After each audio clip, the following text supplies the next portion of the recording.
Boa noite.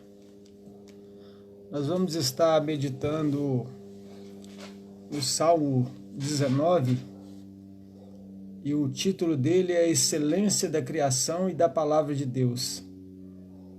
E uma das coisas que ocupa muito o meu pensamento, o meu coração, é como que os homens reduziram a glória e a revelação de Deus e eles institucionalizaram,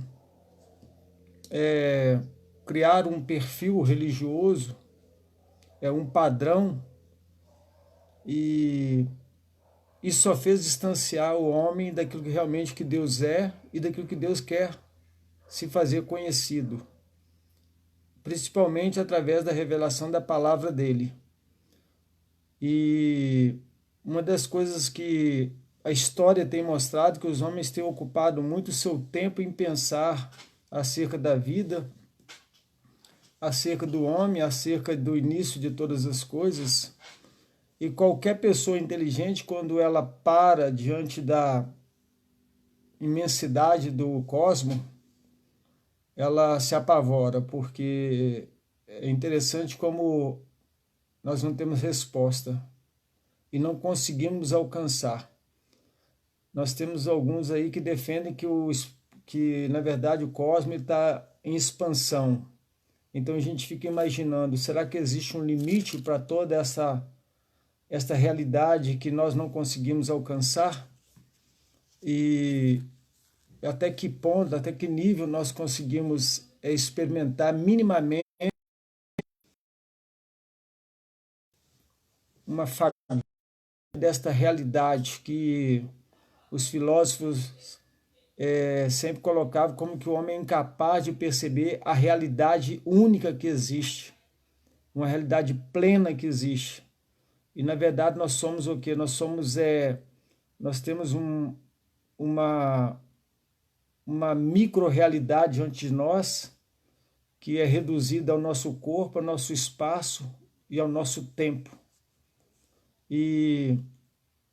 E a palavra de Deus, ela traz para nós que esse Deus que relaciona com o homem, este homem que, quando ele não se coloca na dependência, nós vamos ver aqui no mais à frente, quando o salmista pede para que Deus o livre da soberba, e o homem, quando ele não se coloca de maneira submissa e pede e pedindo a Deus misericórdia para que ele aproximar desta realidade plena de uma vida que teve origem em Deus e que retornará a Deus, segundo está lá em Eclesiastes.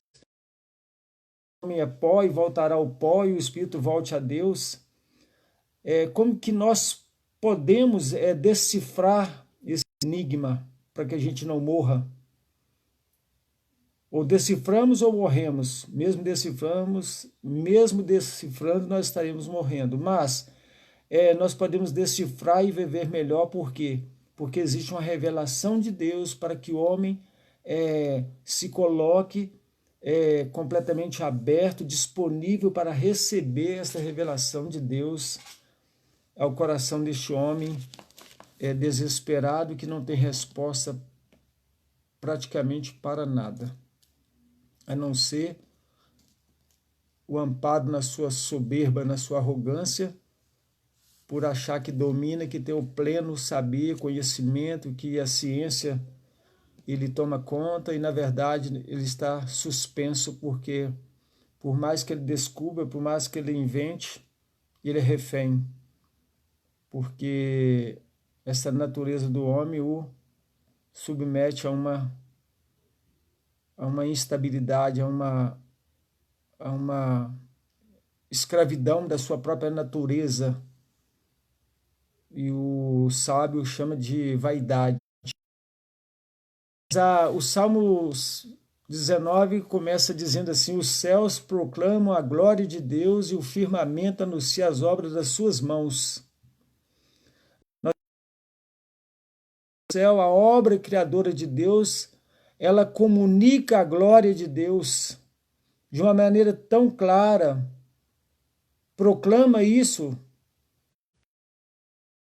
Isso é uma revelação de Deus através daquelas coisas que ele criou, De tal maneira que este homem, quando ele quer conhecer a Deus, ele tem que perceber-se diante dessa criação que Deus, com tanto cuidado, tanto carinho, fez. E a Bíblia nos fala que Deus teve um prazer muito grande naquelas coisas que ele criou. E na culminação de tudo, enquanto ele criava e via que era muito bom, quando ele criou o homem, a sua imagem e semelhança, a Bíblia fala que eis que Deus viu que era muito bom. Ou seja, ali nós vemos então uma plena satisfação de Deus diante daquilo que ele tinha criado. E aqui fala que os céus proclamam a glória deste Deus, e o firmamento anuncia as obras das suas mãos. O que significa isso? É a alta revelação geral de Deus através das coisas criadas. Ou seja, é uma clara, um evidente cenário demonstrado para que todos possam ver, de tal maneira que o que temos diante dos nossos olhos não é obra do acaso. Não é algo que a ciência pode simplesmente decifrar e apresentar dentro de estudo científico de que datar e estabelecer validade, se na verdade, por mais que se valide, por mais que se experimente, por mais que busque a ciência, o homem está retido dentro de uma limitação, porque quando ele alcança um saber, quando ele consegue uma explicação, aí ele esbarra naquela pergunta de uma palavra: e antes? Antes, o que era? Mas desde o princípio Deus auto se revelou através da sua criação. E um dia discursa outro dia, e uma noite revela conhecimento a outra noite. Nós vemos então o dia sendo conectado à noite, assim as coisas sendo transmitido, ou seja, o caráter de Deus sendo transmitido, o caráter criador de Deus, a imagem do Criador na sua criação, na sua obra, dada essa perfeição. O homem, quando ele depara-se diante da natureza e da beleza da natureza, ele fica extasiado, ele fica encantado, ele não consegue pensar. É necessário que haja um Criador, um organizador, um sustentador. O que está diante de nós não é possível ser obra do acaso. Esse versículo 3 aqui diz que não há linguagem nem palavras, e dele não se ouve nenhum som. Mas a revelação vem. A proeminência do sol, nós vamos ver mais à frente, a declaração dos céus, essa condição em que a revelação vai se fazendo de maneira progressiva dentro da funcionalidade da natureza e desse tempo cronológico que vai, esse formato em que se desenha o dia, a noite, toda a glória de Deus é manifestada. No entanto, por toda a terra se faz ouvir a sua voz, e as suas palavras até aos confins do mundo. Aí pôs uma tenda para o sol,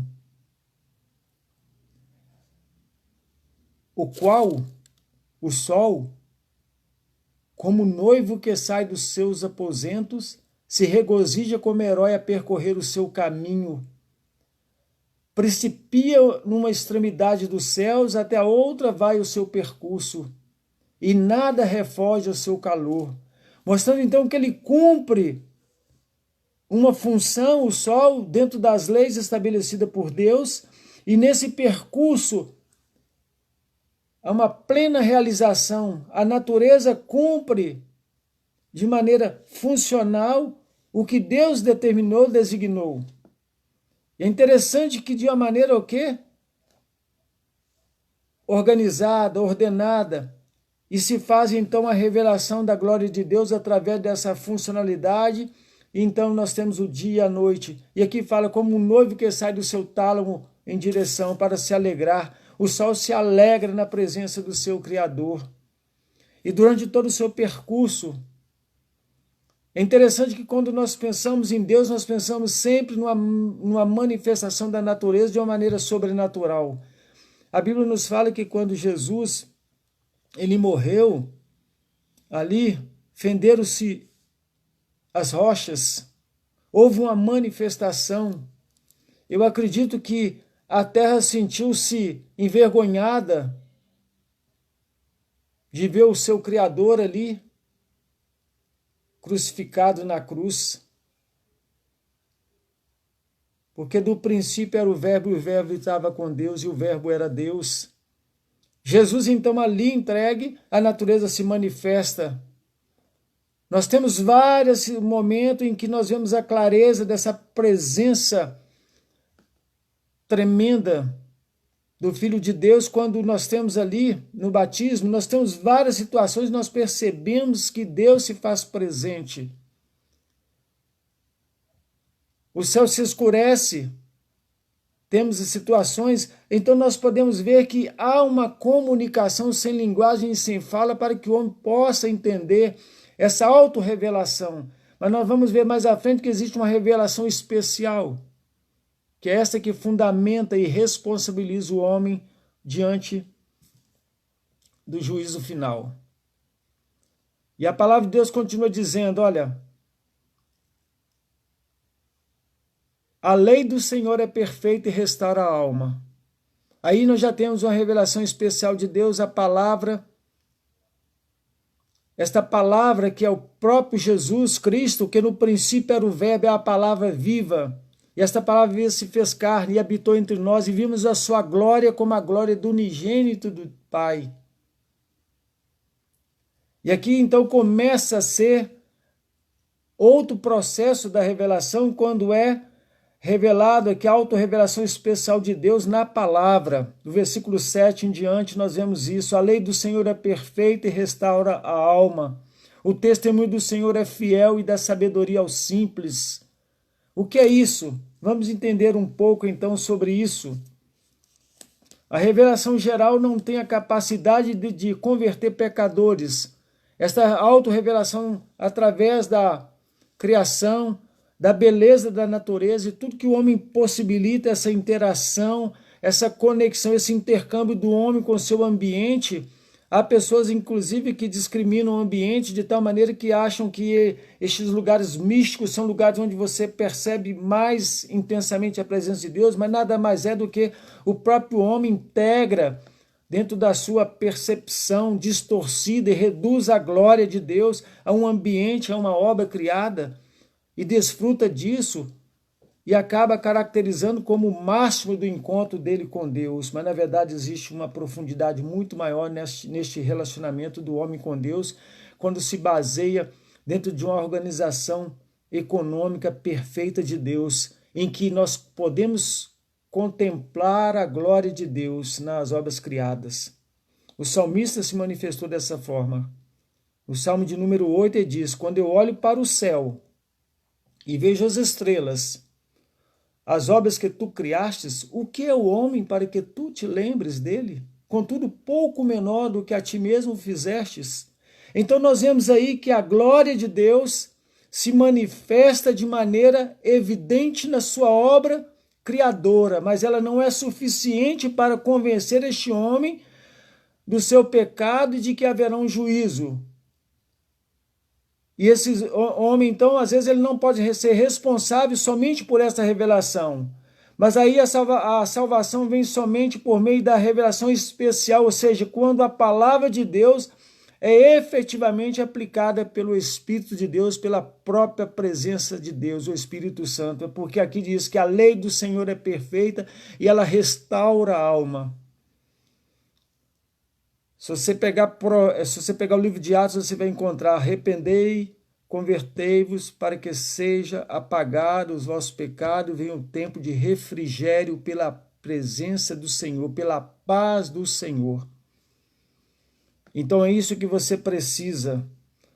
E a Bíblia fala que o testemunho do Senhor é fiel e dá sabedoria aos simples. Que testemunho é esse? A obra das suas mãos, ela ilustra de maneira muito clara o grande poder de Deus, de tal maneira que percebemos que Deus é fiel em cumprir aquilo que Ele tem prometido, e que tudo isso veio proclamado, e que isso tudo veio revelado, e que além desses preceitos, esses testemunhos do Senhor ser fiel, ou seja, está declarando de maneira muito evidente e clara de que essa obra pertence a Deus, porque ao simples é chegado esta revelação. Jesus, quando ele estava junto à multidão, ele disse: olha, graças te dou, ó Pai, Senhor dos céus e da terra, porque ocultaste estas coisas aos sábios e entendidos, revelaste aos pequeninos, porque assim foi do teu agrado. Deus se agrada a se revelar a pessoas simples que se dispõem a abrir o coração para Ele, para conhecê-lo, para receber a palavra, a revelação dEle. Os preceitos do Senhor são retos e alegram o coração. O mandamento do Senhor é puro e ilumina os olhos. O que significa isso? Os preceitos do Senhor, a revelação, a lei. Olha que há uma mudança que sai da auto-revelação da criação e passamos para a revelação especial da palavra de Deus. A cena muda então de um mundo de Deus criado para a palavra de Deus. Essa palavra de Deus que descreve e que se pronuncia, esta palavra que são promessas que se cumpre, sendo lei, ela ensina, ela dá direção, ela dá um norte para o homem. Como preceito, essa palavra é como estatuto, de maneira que a pessoa pode ter uma visão do juízo, uma visão daquilo que realmente vai acontecer, porque está à disposição deste homem para um governo, para uma autodireção. Esta palavra está relacionada a tomar um rumo certo, preceitos direcionados, disposição legal do governo. E aqui no versículo 9 diz assim: o temor do Senhor é límpido e permanece para sempre. Os juízos do Senhor são verdadeiros e todos igualmente justos. Deus é perfeito em sua natureza.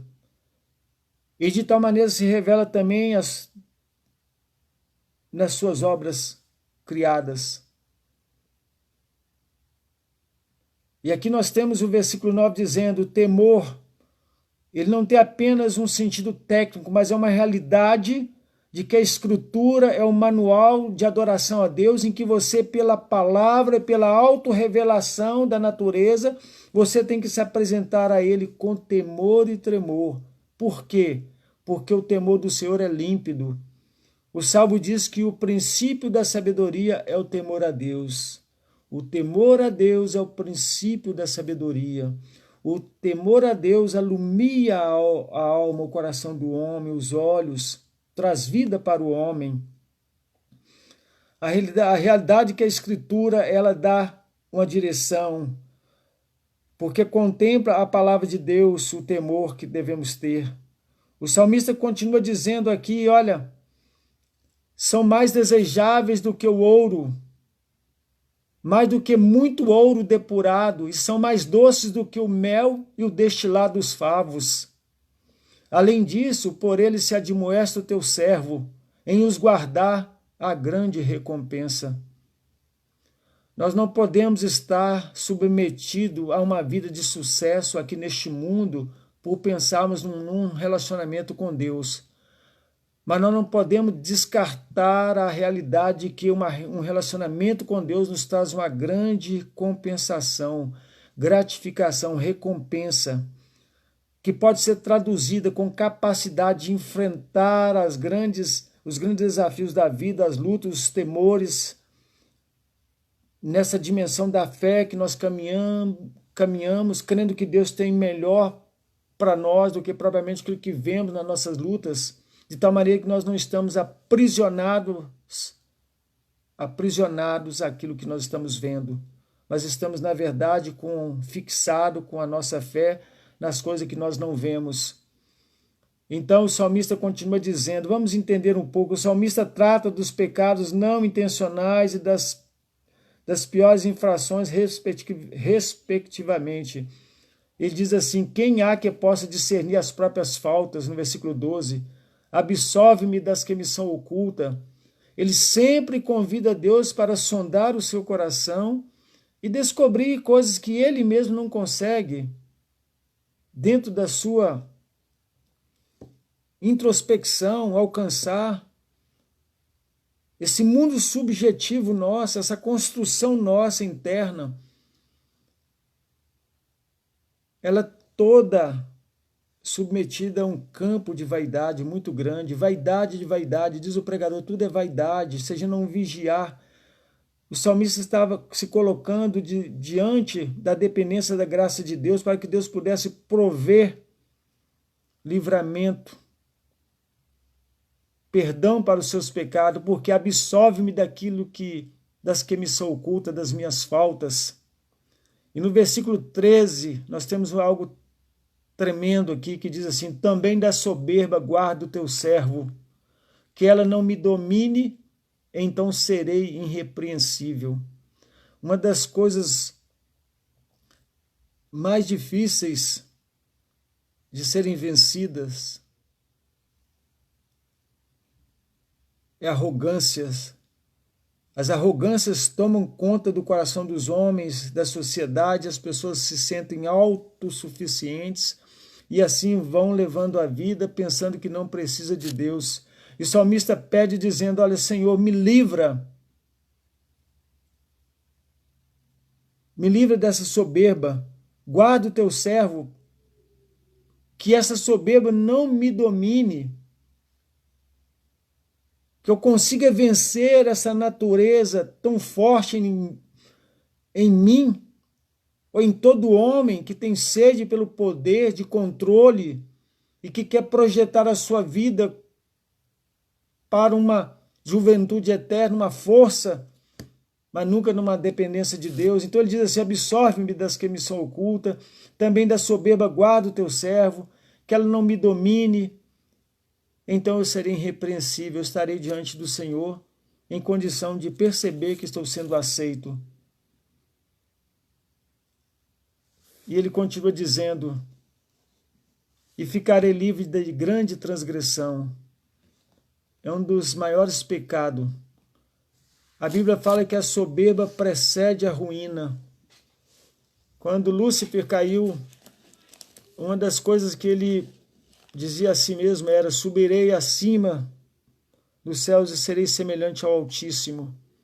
O homem tem que aprender a se humilhar. A Bíblia fala que humilhai-vos debaixo da potente mão de Deus, a seu tempo ele te exaltará. Quando você se humilha diante de Deus, ele te exalta para você encontrar a vida.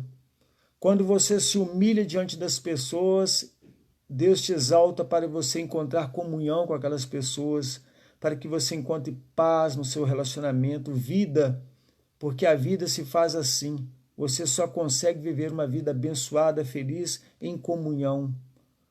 Porque não adianta dizermos que amamos a Deus se nós não temos comunhão uns com os outros, não amamos o próximo. E a Bíblia traz aqui então para que a gente seja liberto da transgressão, nós temos que distanciar da soberba, abandonar a soberba. Então o salmista por fim diz assim, olha, as palavras dos meus lábios e o meditar do meu coração sejam agradáveis na tua presença. Que seja esse o desejo meu, o desejo do teu coração, em que o meditar do coração, as palavras dos nossos lábios seja agradável na presença de Deus. E que a gente possa dizer também como salmista, quando ele se expressa aqui, ele usa de uma maneira tão natural, ele associa o ato de Deus criador e de também se fazer presente na sua criação. Ele coloca assim, olha, eu quero que sejam agradáveis na tua presença, Senhor, rocha minha, redentor meu, as minhas palavras, o meu coração, que o meditar tudo isso, ele estava fazendo uma comparação com aqueles sacrifícios que eram apresentados diante de Deus e que na certeza de estar sendo aceito por Deus, aquele pecador entrava em júbilo, em alegria profunda, de tal maneira que se ele fazia um sacrifício pelo pecado, ele perdoado, ele fazia então um holocausto, um sacrifício de gratidão. Porque a vida com Deus não é uma vida religiosa, baseada em padrões institucionalizados. Eu repito sempre isso, para que eu e você acorde para essa realidade. A vida com Deus, ela integra uma comunhão nossa com Deus, dentro da verdade de que temos uma promessa para crer e tomar posse diariamente pela fé, até que se cumpra todos os propósitos de Deus. A religião é uma organização apenas que serve para aparelhar, é como se fosse acessório para que venha ser desenvolvido o caráter do cristão, porque ali aprendemos a amar, perdoar, tolerar, suportar, e sobretudo onde podemos também ter ações sociais, ou seja, ações de socorro, de cooperação e de construção. O grupo se construindo para a glória de Deus. E o Salmo deixa bem claro isso. O salmista tinha toda essa preocupação, não apenas com ele, Deus, mas também com ele e aqueles que faziam parte da sua vida. Este deve ser o nosso cuidado também, diante daqueles desafios que temos, que são pessoas próximas que precisam conhecer este Deus que se revelou através da criação, das suas obras criadas, através da autorrevelação à palavra, e este Deus que recebe o nosso sacrifício porque Ele atende às nossas orações. Que Deus nos abençoe em nome de Jesus.